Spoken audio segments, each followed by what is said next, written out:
Naomi, and hi everyone. Hello. How are we all doing? Good. Fantastic. Thank you for being here, everyone. So this is my first time exhibiting my work and also my first artist talk. So please excuse me if I'm sounding too excited or out of breath at times, and I'll keep my notes handy. I don't want to miss out on all that I want to say today.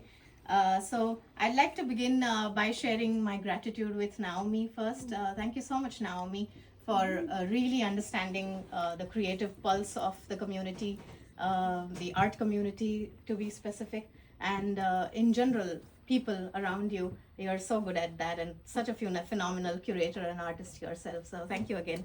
A big hand for Naomi. Thank you so much. And I'm truly grateful to you for inviting me to be a part of the Legacy exhibit this year. So honored to have you. yeah, really honored, and as you can hear, all the excitement, I can hardly contain all of it.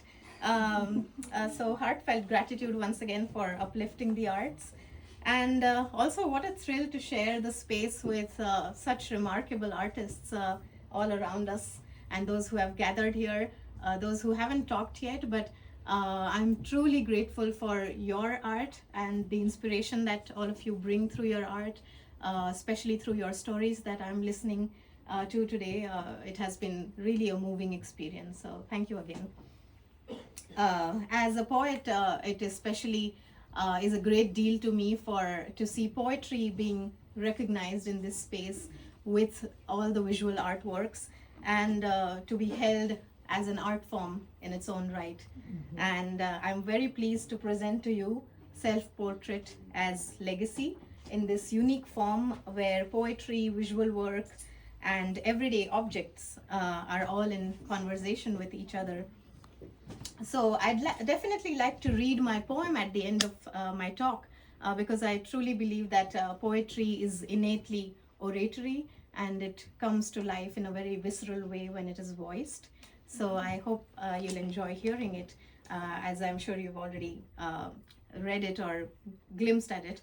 But first I wanted to share a few reflections on its making and collaboration, which has been a very special experience.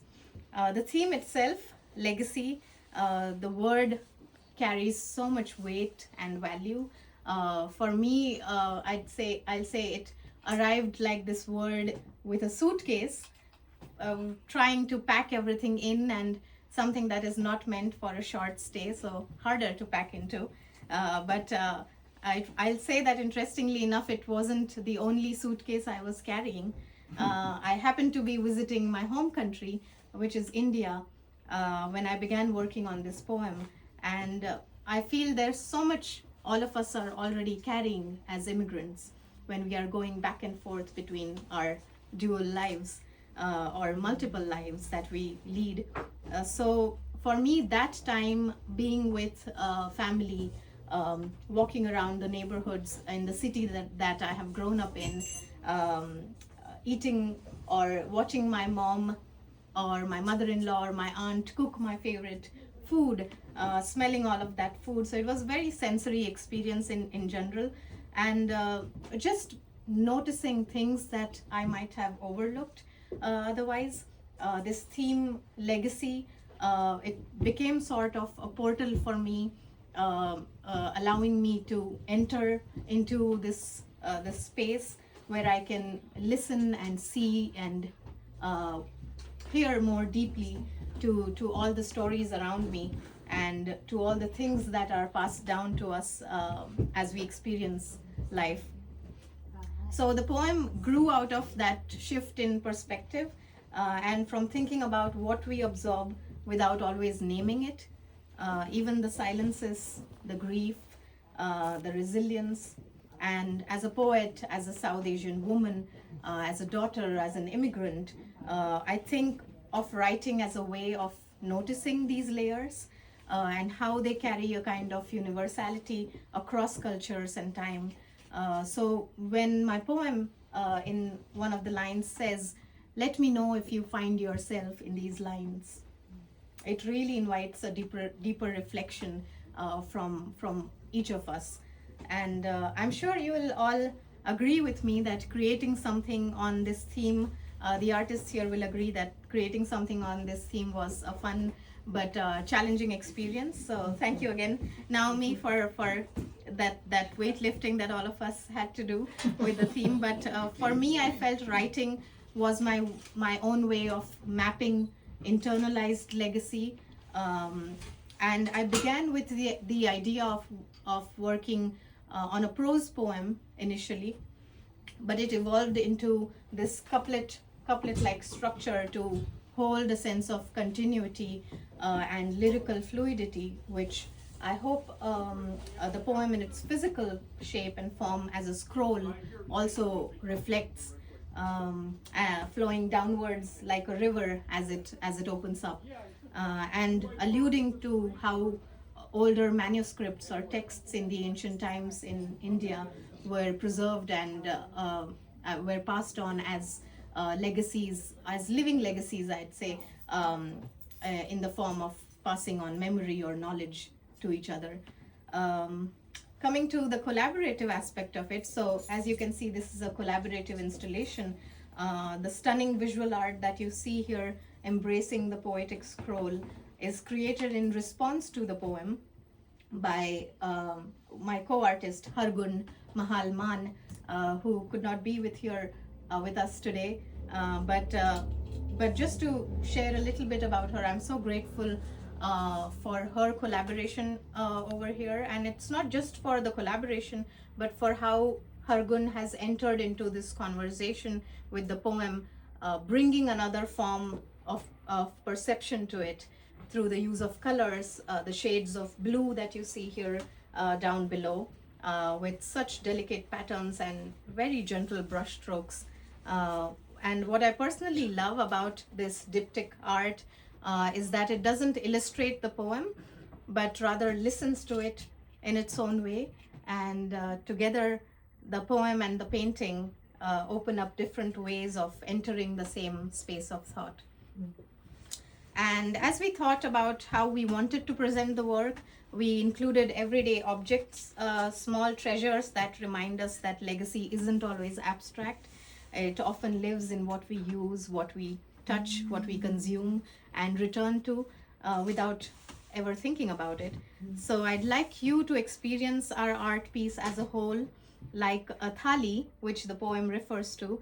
It's a traditional Indian way of serving food, a variety of foods in a large plate, where each element of the dish is very distinct, but when it all comes together, they create a complete nourishing experience.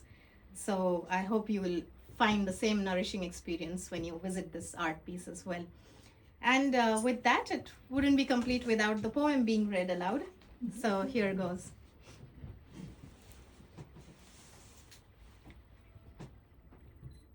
Self-portrait as legacy is carrying my mother in my mouth, is a river of memory fed by names, is my body a confluence of daughters within me, my sister, grandmother's 7 sisters, aunt, cousin, husband's mother, my mother's childhood friend, now my aunt.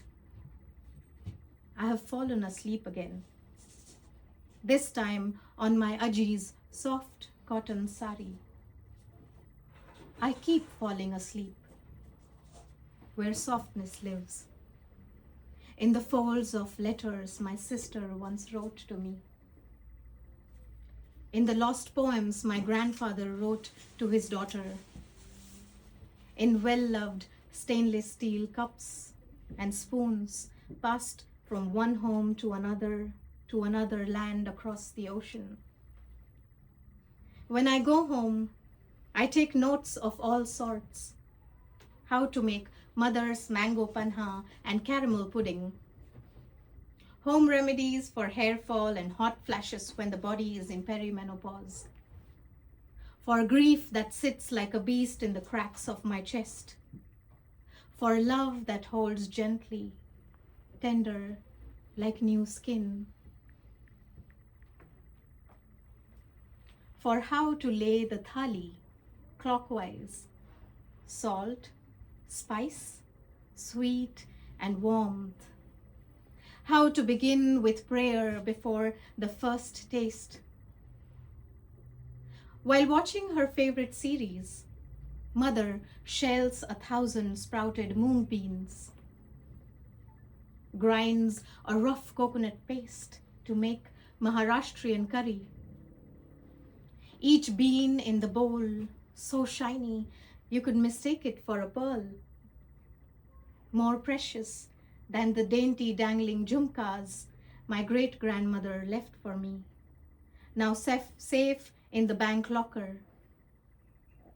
Each piece of jewel like inherited light, tucked away lovingly in a box, with my fingers dipped in the sunny broth. I swallow a mouthful of my childhood. A decade in America, I leave out the Indian red chili spice. I'm learning how to soak raw mung beans long enough, practicing how deep in the water they must rest to soften. Still learning how to call this slow becoming a survival.